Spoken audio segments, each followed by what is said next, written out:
Welcome to Dweller of the Dark. We are a channel honoring the yellowed and blackened bones of many prominent authors. We will be digging up several obscure, strange, and forgotten authors who influenced many of the great horror, science fiction, and fantasy writers today. More tales of the horrifying, obscure, strange, and forgotten, or climbing out of the tombs. Subscribe, comment, like, donate, or I'll send Thaddeus Forge to steal your heathen soul. Unknown horror masters, send us ghoulish delights for the Skull and Bones collection.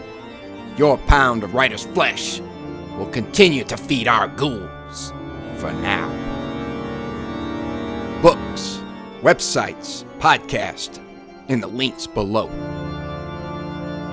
Children of Horror, Legion of Ghouls. Tonight, the great god Pagan. Chapter 8, The Fragments. Amongst the papers of the well-known physician, Dr. Robert Matheson of Ashley Street, Piccadilly, who died suddenly of apoplectic seizure at the beginning of 1892, a leaf of manuscript paper was found, covered with pencil jottings. These notes were in Latin, much abbreviated, and had evidently been made in great haste. The manuscript was only deciphered with difficulty, and some words have up to the present time evaded all the efforts of the expert employed. The date, 25th July 1888, is written on the right-hand corner of the manuscript. The following is a translation of Dr. Matheson's manuscript. Whether science would benefit by these brief notes, if they could be published, I do not know, but rather doubt.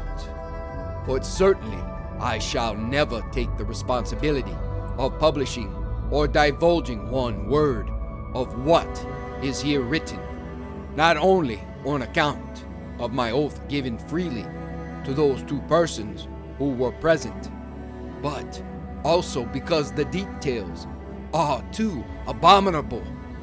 It is probably that, upon mature consideration, and after weighing the good and evil, I shall one day destroy this paper, or at least leave it under seal to my friend D, trusting in his discretion to use it or to burn it as he may think fit.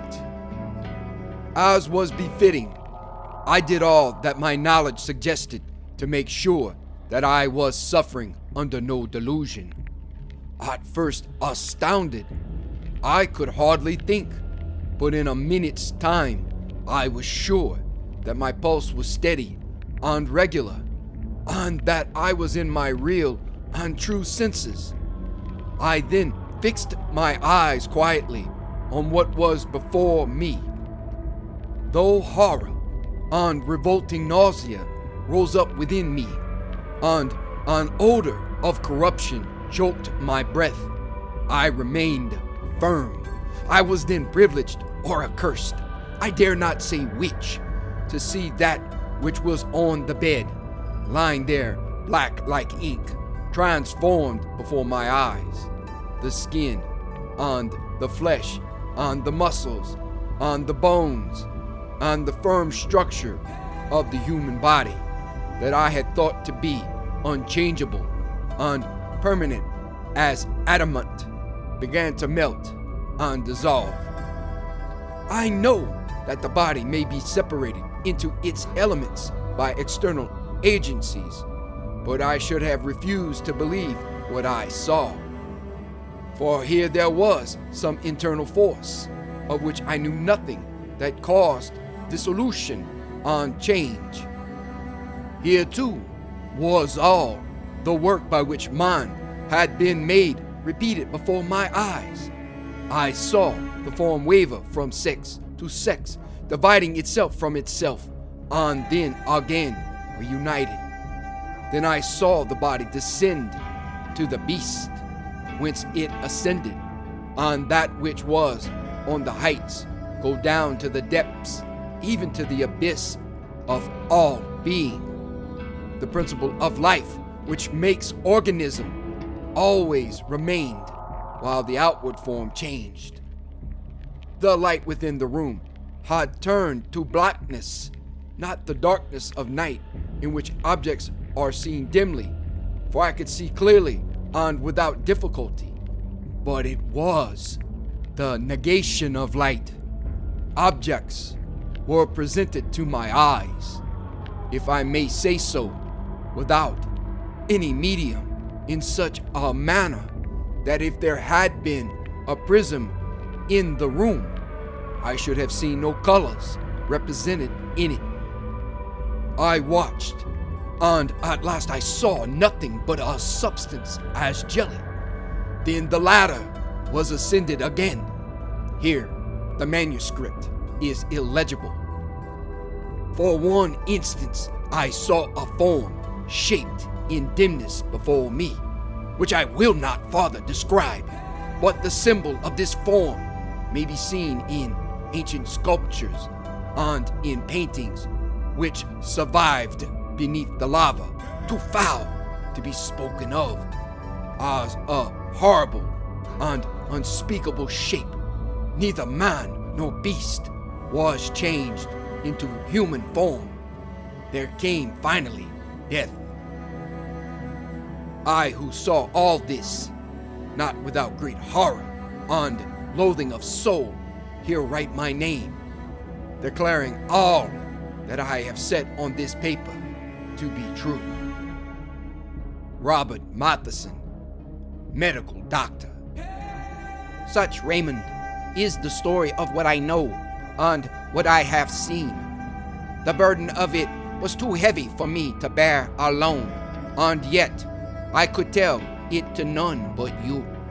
Villers, who was with me at the last, knows nothing of that awful secret of the wood, of how what we both saw die lay upon the smooth, sweet turf amidst the summer flowers, half in sun and half in shadow, and holding the girl Rachel's hand, called and summoned those companions, and shaped in solid form upon the earth we tread upon, the horror which we can but hint at, which we can only name under a figure. I would not tell Villers of this, nor of that resemblance which struck me as with a blow upon my heart when I saw the portrait which filled the cup of terror at the end. What this can mean, I dare not guess. I know that what I saw perish was not Mary, and yet in the last agony, Mary's eyes looked into mine.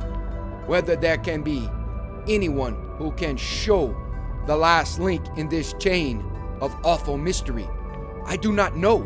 But if there be anyone who can do this, you, Raymond, are the man. And if you know the secret, it rests with you to tell it, or not, as you please. I am writing this letter to you immediately on my getting back to town. I have been in the country for the last few days. Perhaps you may be able to guess in which part. While the horror and wonder of London was at its height, for Mrs. Beaumont, as I have told you, was well known in society, I wrote to my friend Dr. Phillips, giving some brief outline, or rather hint, of what happened, and asking him to tell me the name of the village where the events he had related to me occurred. He gave me the name, as he said with the less hesitation, because Rachel's father and mother were dead, and the rest of the family had gone to a relative in the state of Washington 6 months before. The parents, he said, had undoubtedly died of grief and horror caused by the terrible death of their daughter, and by what had gone before that death. On the evening of the day which I received Philip's letter, I was at Carman, and standing beneath the moldering Roman walls, white with the winters of 1700 years, I looked over the meadow where once had stood the older temple of the gods of the deeps, and saw a house gleaming in the sunlight. It was the house where Helen had lived. I stayed at Carmel for several days. The people of the place I found knew little and had guessed less.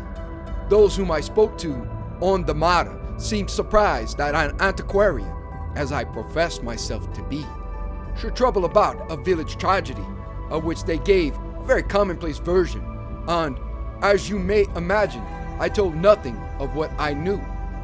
Most of my time was spent in the great wood that rises just above the village and climbs the hillside and goes down to the river in the valley.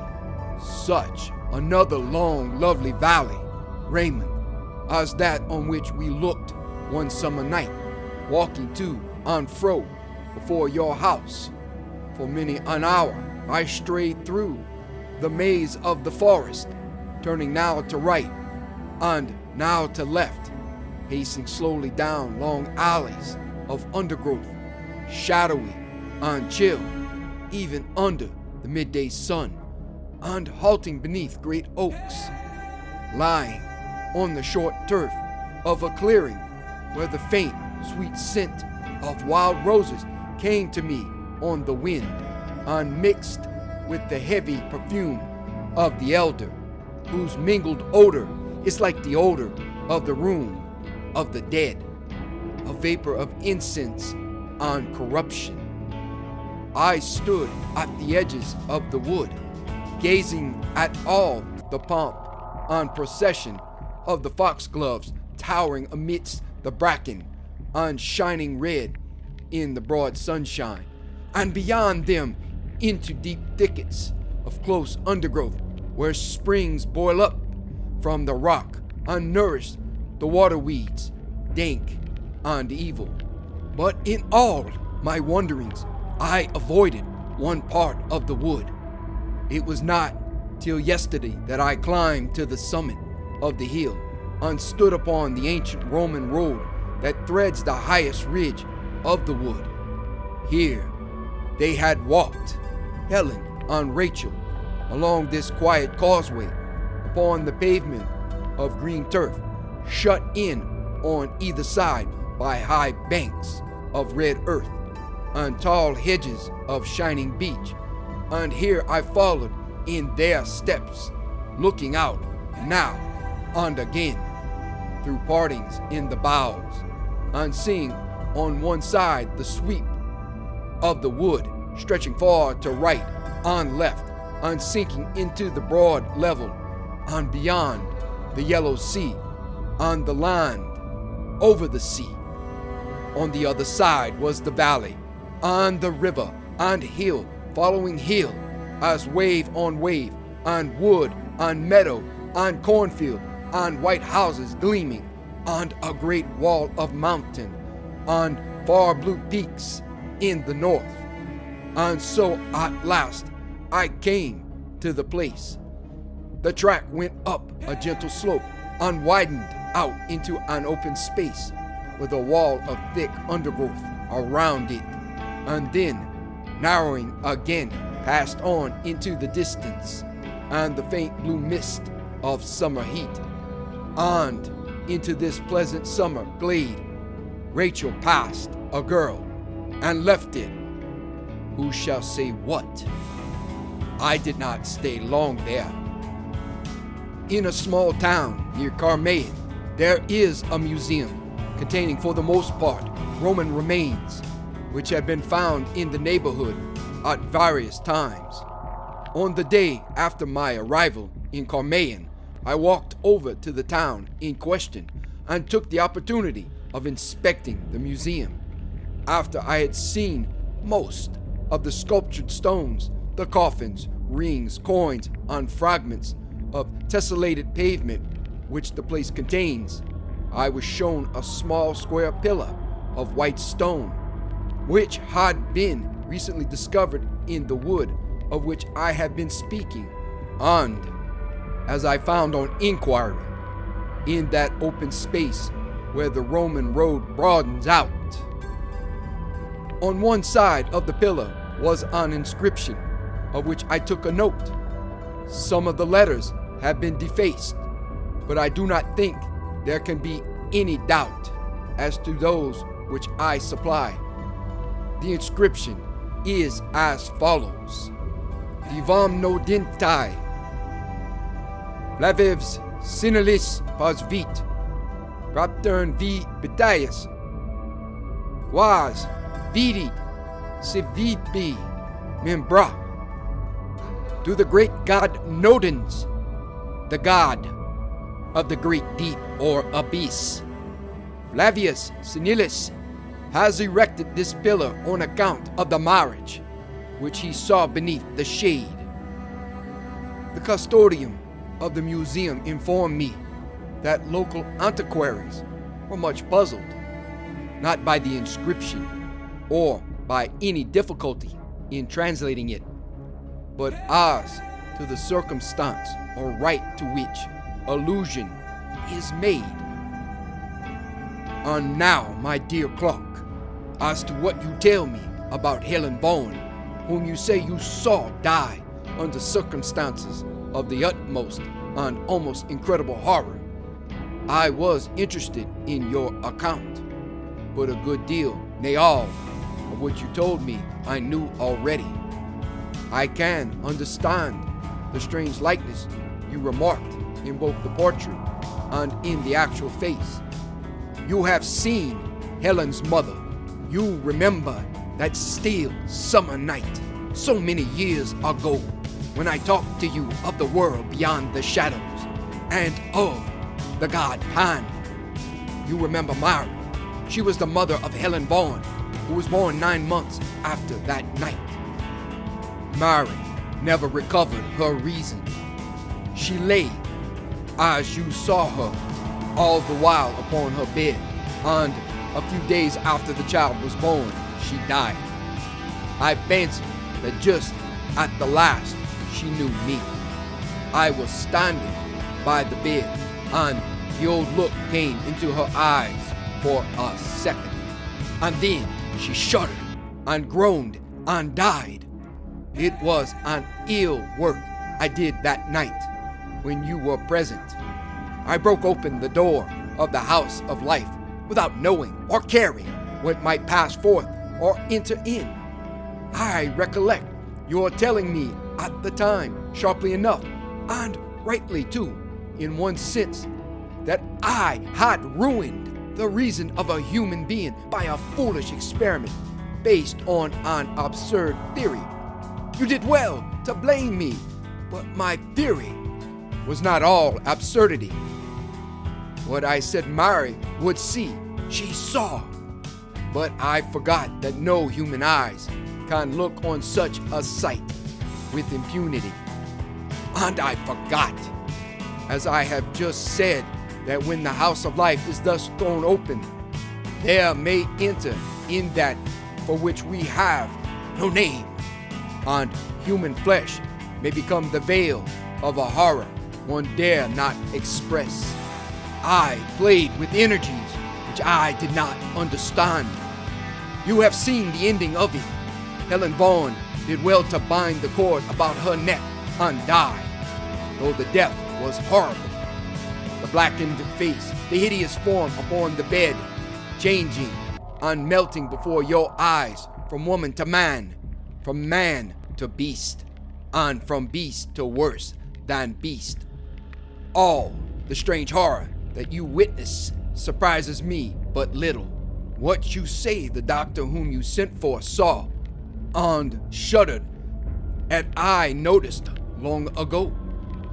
I knew what I had done the moment the child was born, and when it was scarcely 5 years old, I surprised it, not once or twice, but several times with a playmate. You may guess of what kind.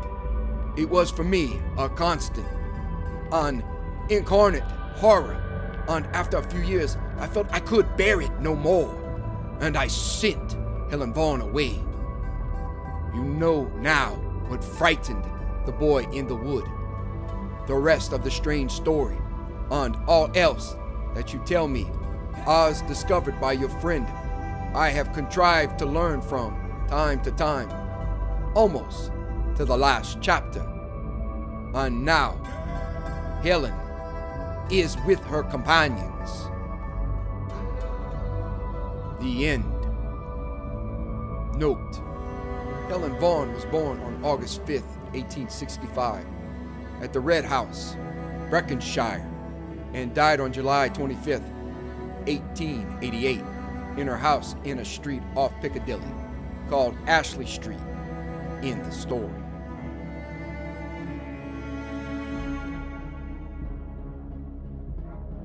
Thank you for listening. Have a great night.